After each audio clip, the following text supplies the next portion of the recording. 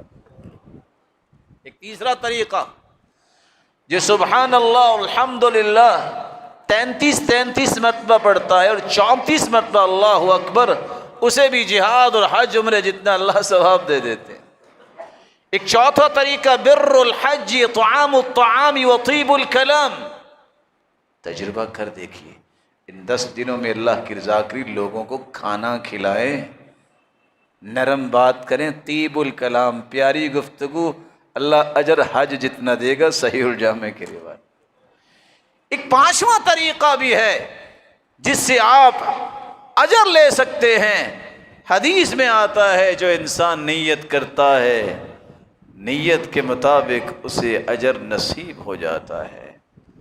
ان اللہ قد اوقع اجرہ علی قدر نیتی، نیت کیجئے کہ اللہ آپ کو ہمت توفیق دے کہ آپ یہ فریضہ ادا کریں اور اللہ آپ کو اتنی وسعت عطا فرمائے آپ سب کو اور آپ کے خاندانوں کو کہ آپ میں سے ہر ایک یہ سعادت لینے کے لیے بیت اللہ پہنچے۔